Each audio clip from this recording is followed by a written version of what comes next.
आज करू राहिली मी मेथीची भाजी. मेथीच्या भाजीत टाकतो मुगाची डाळ. तर त्यासाठी मी अगोदर मुगाची डाळ अदरकच्ची शिजून घेतली आणि लेकरासाठी मस्त गलगल शिजून घेतली त्याच्या डब्यासाठी फिक्की डाळ, कारण की तिखट भाजी खात नाही ना आयुष. सर्वात आधी मी तेल घेतलं कढईतनी गरम व्हायसाठी. हे आमची म्याऊ बसली वाट पायत.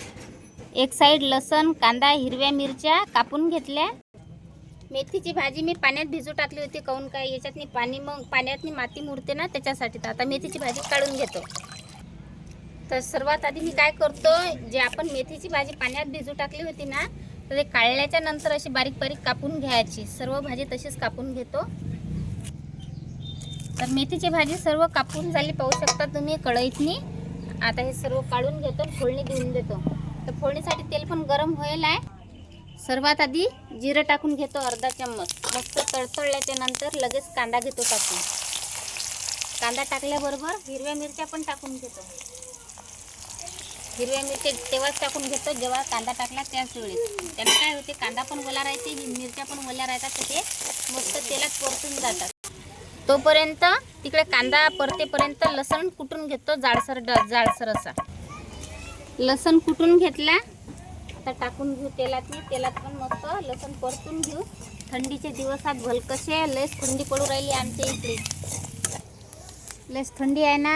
8-9 वाजू राहिले तरी थंडी आहेच आहे. भलकशी निरा असं वाटू राहिलं चुलीजवळच बसून राहावा लेकरा. तर पाहू शकता तुम्ही लसण पण मस्त परतल्या गेला. आता टाकू याच्यात हळद. अर्धा चम्मच हळद टाकतो आणि लगेच चवीपुरतं मीठ परतून घेतो.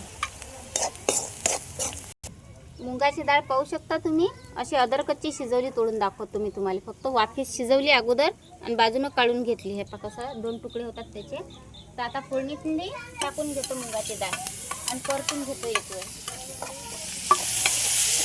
सर्व जे साहित्य आहे ना ते सर्व मिक्स झालं पाहिजे ना मस्त, त्यासाठी परतून घेतो.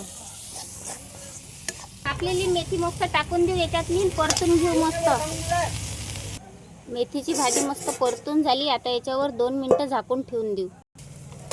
तर झाली तयार आपली भाजी. पाहू शकता तुम्ही मुगाची डाळ टाकून मेथीची भाजी तयार आहे.